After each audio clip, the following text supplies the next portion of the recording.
10,792 martial जो है और बेरोजगार हमें एक झटके से कर दिया गया, सिर्फ राजनीतिक के चक्कर में। जो हमने दुख से आए ना वो हम जानते हैं। जब कोरोना काल में कोई किसी को हाथ नहीं लगा रहा था ना, जब हम मदद कर रहे थे हर चीज़ की। शरीर ऐसा हो गया, सोच सोच के टेंशन में कि कहाँ से पैसा करें, क्या ऐसा मन कर रहा है कि फांसी पर लटक जाए जाकर। मेरे हस्बैंड की हर महीने की दवाई आती है, मैं वो नहीं ले पा रही। आज मेरे घर में राशन की कभी मेरा भाई देता है, कभी मेरा पापा देता है, मैं ऐसे घर चला रही हूँ अपना। सर, आज की महंगाई में कोई भी आदमी निष्काम ड्यूटी नहीं कर सकता।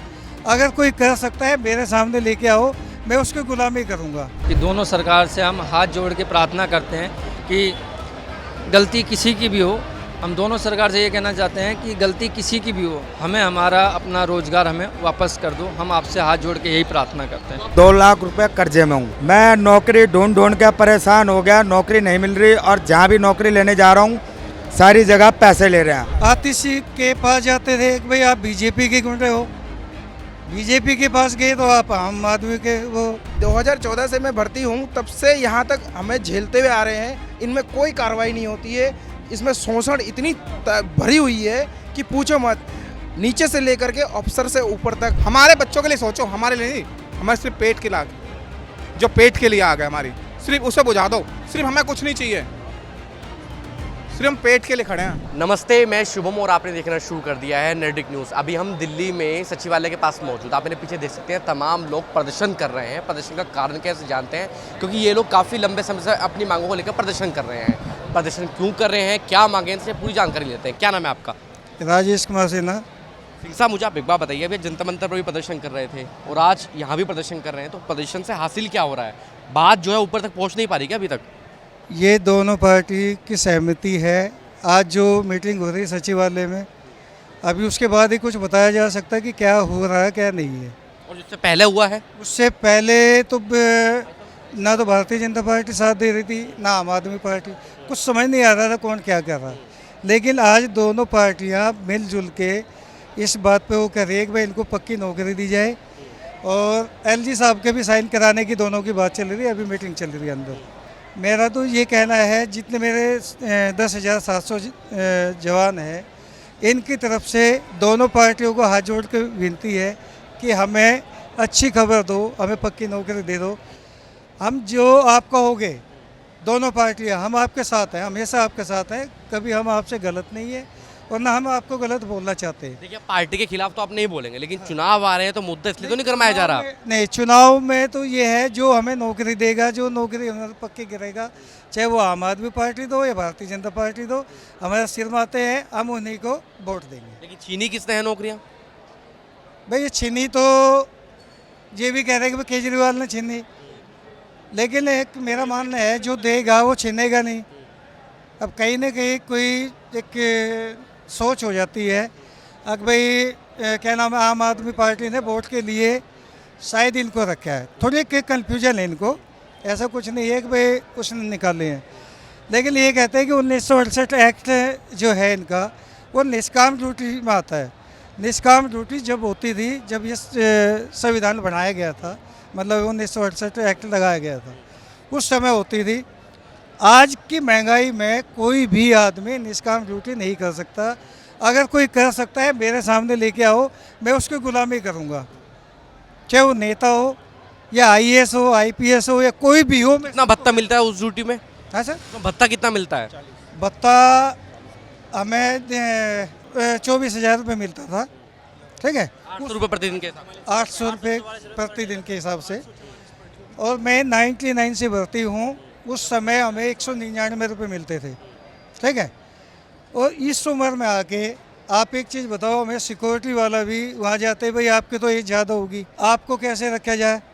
अब वो कहते हैं आपका एक्सपीरियंस कितना है, ये 25 साल का। वो पहले ही कह देते भाई आपकी एज ज़्यादा है, आपको ले नहीं सकते। हम सिक्योरिटी में भी नहीं रह सकते, बच्चों का लालन पालन कैसे करेंगे। ये मेरे भाई, मेरे बच्चे, मेरे बहनें यहाँ पे जो यहाँ बैठे हुए हैं, कोई अपने छोटे बच्चों को लेके आई हुई है, जो है कई के तो रिश्ते भी छूट गए हैं। कई लोग चक्कर खा के गिर जाते हैं कि घर में दवाई लेने के लिए नहीं है, माँ बाप को दवाई नहीं दिलवा सकते। मेरा नाम मिथुन है मिथुन, हाँ जी। मिथुन भाई मुझे आप एक बात बताइए, 10,792 में जो लोग ड्यूटी कर रहे थे, कुछ लोगों ने मुझे बताया, जब मैं पहले ही ये न्यूज़ कवर की थी जनता मंत्र पर, तो आप लोगों ने बताया कि कोविड में भी आपने पूरा सहयोग किया, जी बिल्कुल। लेकिन जब आपकी सहयोग की बारी आई तो कोई आपके साथ नहीं खड़ा दिखाई दिया। दिखाई इसलिए नहीं दिया कि इसमें राजनीतिक हो रही है दोनों पार्टी से, और दोनों पार्टी से राजनीतिक बहुत ज़्यादा हो रही है, और उसमें हम लोग आम आदमी लोग पिस रहे हैं, जिसमें हमारी बहन, बेटियां, भाई सारे लोग यहीं पर ही मौजूद हैं। और 10,792 मार्शल जो कि कोरोना के टाइम पे सबको, मतलब जब हमने मदद करी, सभी ने मदद करी, तो अपना भाई, अपना बहन किसी को अपना हाथ छूने नहीं दे रहा था, उस कोरोना के टाइम पे हमने मदद करी।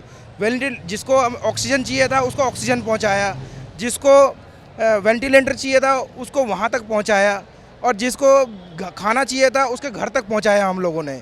लेकिन इतना काम करने के बावजूद भी उसके बाद माननीय प्रधानमंत्री जी मोदी जी ने खुद बोला था कि हमने सराहना काम किया है, बहुत अच्छा काम किया है, पूरे दिल्ली को संभाल के रखा था हम लोगों ने। दिल्ली सिविल डिफेंस जिसको बोलते हैं, दिल्ली नागरिक सुरक्षा, जिसके अधिनियम आते हैं 1962 और एक आता है 1968। इनके द्वारा हम 72 सालों से हम लोग झेलते हुए आ रहे हैं, और अभी इसमें कानून चेंज नहीं हुआ।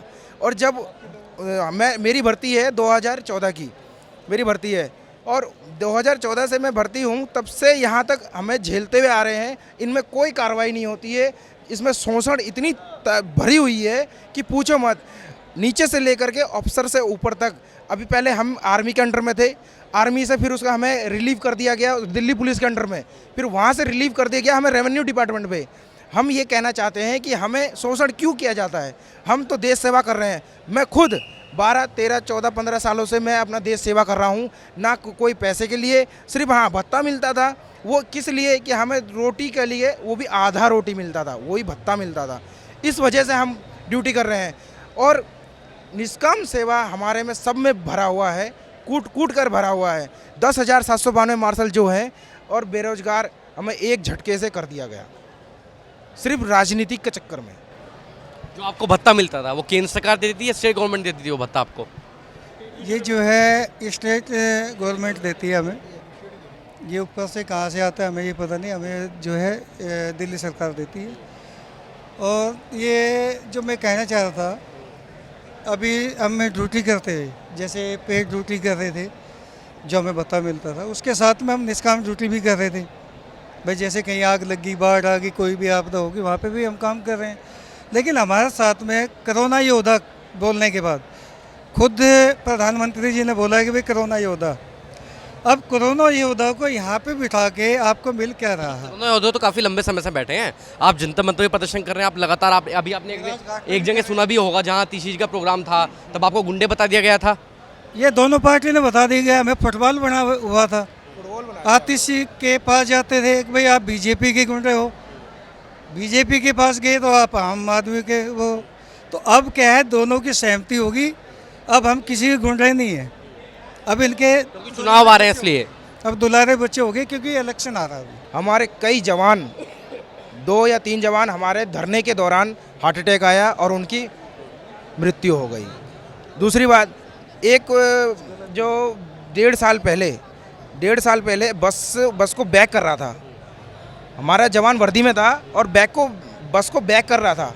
बैक करते समय उसका एक टांग कट गया, टांग दब के चला गया, और उसका हॉस्पिटल में उसकी टांग काटनी पड़ी। आज भी बेचारा वो रो रहा है, और कल एक और जवान वेंटिलेटर में बैठा हुआ है, ज़िंदगी और मौत के सवाल से वो गूंज रहा है। ठीक है, तो ये सब देखनी चाहिए, और सरकार को देखनी चाहिए कि हम लोग कैसे जूझ रहे हैं। मेरे पिताजी हार्ट की दिक्कत है, और उनको अभी पेस मेकर लगा है। मैं कैसे क्या करूं? आपका क्या नाम है? मेरा नाम सतीश है जी। सतीश जी, मुझे आप एक बात बताइए, जिस तरीके से लोग बता रहे हैं कि 10,792 लोग काम कर रहे थे, एक झटके में सबको निकाल दिया। सबसे पहले मुझे ये बताइए, आपको पता कब चला कि आप लोगों को निकाल रहे हैं? कोई उससे पहले कोई लेटर जारी किया गया था, कोई सूचना दे दी गई थी कि आप लोग अपना काम धंधा कहीं और ढूंढ ले? इस बारे में मैं आपको जानकारी दे रहा हूँ। देखिए कि ऐसा था कि पिछले जब दिवाली से पहले की बातें हैं, लगभग 4 महीने पहले से हमारी सैलरी रोक दी गई। सैलरी रोकना लगभग 6 महीने हो गए थे सैलरी रोके हुए। जब हम सैलरी के लिए यहाँ पर आए हमारी जो मांग थी पहले मतलब कि भाई हमारी 6 महीने की भाई सैलरी रोक दी गई, आप हमारी सैलरी दे दो। उसी दौरान पता चला कि हमें सरकार ने सिविल डिफेंस को ख़त्म ही कर दिया। आपके माध्यम से ये बताना चाहता हूँ कि सिविल डिफेंस पहले भी कार्य करती रही है। सिविल डिफेंस फोर्स के साथ फोर्स अपना काम करती थी। उस टाइम सिविल डिफेंस के वॉलेंटियर जब फोर्स अपना वहाँ पे काम करती थी तो उनके परिवार को राशन पानी उनको ये बताना, क्योंकि पहले इतनी सुविधा ही नहीं थी, तो सिविल डिफेंस वाले जाके उनके घरों में राशन दे देना, उनको ये बताना कि भाई सब कुछ सुरक्षित है जी। आम आदमी पार्टी की सरकार आई, केजरीवाल साहब की सरकार आई, तो इन्होंने एक वादा करा था कि भाई जो ये कांड हुआ है ना, निर्भया कांड हुआ है, ये एक प्राइवेट बस में हुआ है। अब सरकारी बसों को हम रात में भी चलाएंगे, दिन में भी चलाएंगे। इन बसों में एक मार्शल देंगे, यही योजना इन्होंने बनाई। उस योजना के तहत हम लोगों की भर्ती करी गई। ये एक एसडीएम के थ्रू भर्ती थी, ना कि मतलब कि कोई घोटाला था इसमें किसी भी तरह का। एक बस एक परचम लहरा दिया गया, एक प्रेशर बना दिया गया कि भाई इन्हें हटाओ। मेरा नाम अजीत है। अजीत भाई, मुझे आप एक बात बताइए, जब आप मार्शल थे, जब डीडीसी बस में काम करते थे आप, जी, तो आपके सामने क्या क्या दिक्कत आती थी उस समय? दिक्कत तो बहुत थी, मगर हमें इस टाइम हमारा सबसे बड़ी ये है कि हम सरकार से अपना रोज़गार लेने की बात कर रहे हैं। हम आपके माध्यम से ये कहना चाहते हैं कि दोनों सरकार से हम हाथ जोड़ के प्रार्थना करते हैं कि गलती किसी की भी हो, हम दोनों सरकार से ये कहना चाहते हैं कि गलती किसी की भी हो, हमें हमारा अपना रोज़गार हमें वापस कर दो। हम आपसे हाथ जोड़ के यही प्रार्थना करते हैं। तो आप गलती क्यों मान रहे हैं? हक से मांगो अपना। मगर क्या करें, मगर यही वाली बात है कि दोनों आपस में ये कर रहे हैं। हम तो ये चाहते हैं दोनों पार्टी मिल के दोनों सहमति से बैठ के और बैठने के बाद विचार करें कि इनके भविष्य के लिए अच्छा कुछ काम करें। आपका क्या नाम है भाई? सर मैं नहीं बता। मेरा नाम राजेश सक्सेना है जी, और मैं दोनों पार्टियों को धन्यवाद करना चाहता हूँ। आज वो हमारे लिए सीरियसली होके विधानसभा में प्रस्ताव ला रही हैं और हमें रोजगार दिला रही हैं, उनका बहुत बहुत धन्यवाद। विपक्ष का भी और पक्ष का भी, बीजेपी का भी और आम आदमी पार्टी का भी, जो हमारे लिए इतना संघर्ष कर रही हैं। हमारे संघर्ष को उन्होंने देखा और उसके लिए वो अब नीति। पहली बार न्यूज़ कवर नहीं कर रहा हूँ आपके, ये तो आज ही आप पार्टी वाला कर रहे हो। जनता मंत्र पे खूब बातें सुनिए मैंने लोगों के बैठ के, ठीक है? बिल्कुल सर जी, हम मीटिंग चल रही है इसलिए आप पार्टी के पॉलिटिक्स की बात कर रहे हो। धरना प्रदर्शन करने नहीं आए हैं, हम धन्यवाद करने आए हैं दोनों पार्टियों का। तो मैं यही कहना चाहता हूँ, दोनों पार्टियों को धन्यवाद, हाथ जोड़ कर मैं नमन करता हूँ दोनों पार्टियों को कि उन्होंने हमारे बारे में सोचा और हमारी गरीबी को दूर करने के लिए उन्होंने आज कुछ प्रस्ताव ला रहे हैं। बस इतना ही कहना चाहता हूँ, धन्यवाद जी। बस। क्या नाम है भैया आपका? सर रोहित है। रोहित? हाँ। तो रोहित भाई, मुझे आप एक बात बताइए। अब देखिए, यहाँ तो एक बात चल रही है कि कोई भी पार्टी के खिलाफ नहीं बोलेगा, लेकिन इस मुद्दे पर राजनीति तो हुई है, मानते नहीं मानते हैं आप? जी सर, इस पर राजनीति हुई है और मैं अपना बताऊं असलियत, मैं 2 लाख रुपए कर्जे में हूँ, और जिसके कारण ना तो मेरे को प्राइवेट नौकरी मिल रही है। मैं नौकरी ढूंढ के परेशान हो गया, नौकरी नहीं मिल रही, और जहाँ भी नौकरी लेने जा रहा हूँ सारी जगह पैसे ले रहे हैं, पैसे लेकर नौकरी लगा रहे हैं। बीजेपी, मैं किसी नेता को ये नहीं कह रहा कि कोई गलत है, हमें अपनी नौकरी दे दे, हम उसमें ही खुश हैं, अपना घर का गुजारा कर लेंगे, घर चला लेंगे, हमें किसी से लेना देना नहीं है ना पार्टी। आप आ रहे तो वादे तो बहुत किए जा रहे होंगे आप लोगों से। जी, वादे किए जा रहे हैं, हमने बोला कि हमें राजनीति से तो कोई मतलब नहीं, हमारी नौकरी दे दे बस, हम उसमें अपना घर का गुजारा कर लेंगे, सारा कुछ कर लेंगे।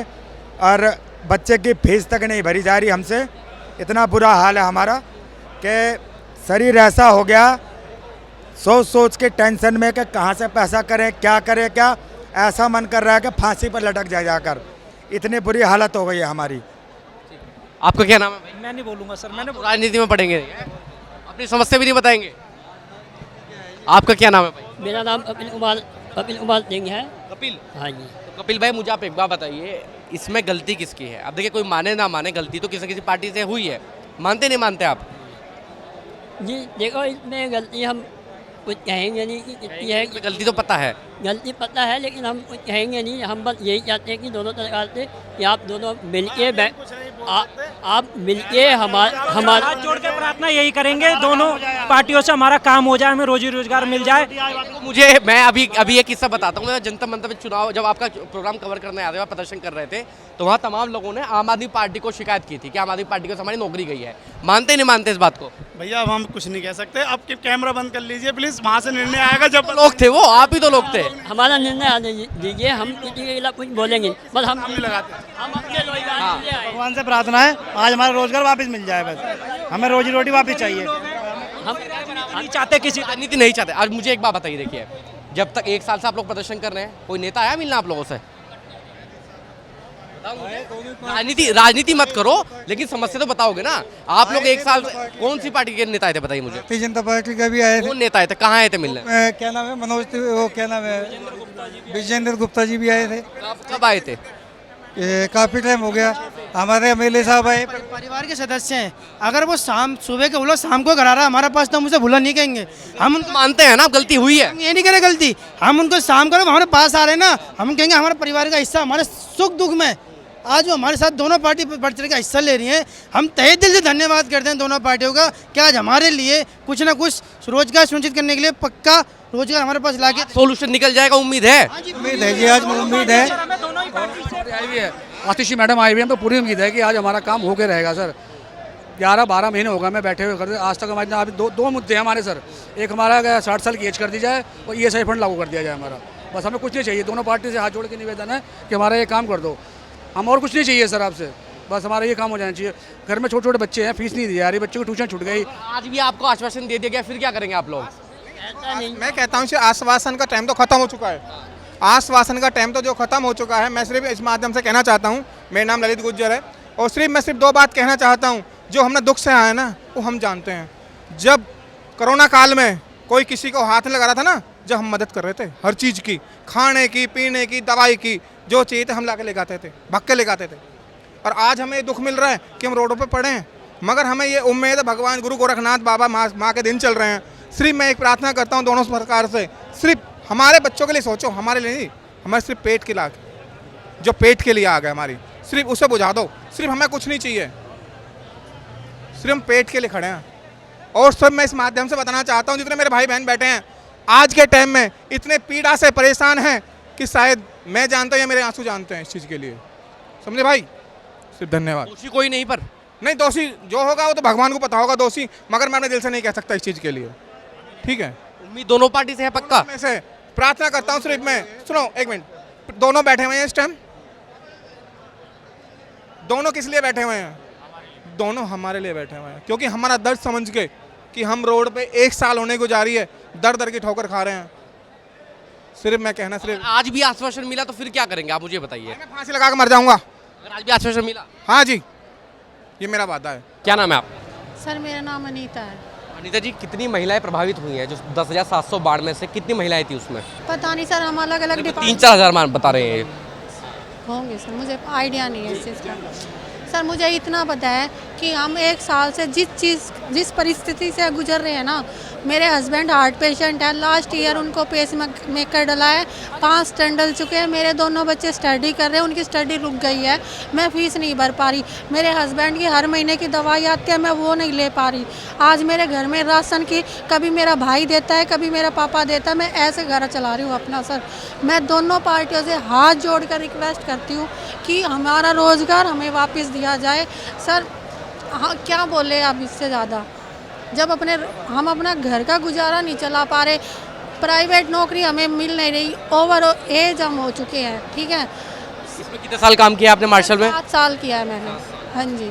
नौकरी मिलना ही मुश्किल हो, कुछ लोग ऐसे ही बता रहे हैं, जैसे पहले मेरी मुलाकात हुई थी कि अब तो एज ओवर हो गई है, कोई नौकरी देने को तैयार नहीं हम लोगों को। मैंने ट्राई किया, पैसे मांग रहे हैं, 50-50 हज़ार रुपये मांग रहे हैं। सर मेरी कंडीशन नहीं है कि मैं पैसे देकर नौकरी लगूँ, मैं धरने पे आई हूँ। उस 3 तारीख को भी हम उम्मीद लगा के आए थे, आज भी उम्मीद लगा रहे हैं, और मेरे से ज़्यादा मेरे हस्बैंड उम्मीद लगा रहे हैं, जो खाट पे बैठे हैं कि आज तो हाँ हो जाएगी। उम्मीद है, भरोसा है? सर मैं दोनों पार्टियों से उम्मीद लगा रही हूँ। आपको भी भरोसा है किसी पे? जी जी बिल्कुल, अब तो सिर्फ दोनों पार्टियों पर भरोसा है। कैबिनेट पास कर चुकी है, तो उसके बाद एलजी का काम रह जाता है। अब बीजेपी एलजी के पास ले जाए वो नोट और पास करा दे। आप देख रहे हैं नेट्रिक न्यूज, साहस सच कहने का।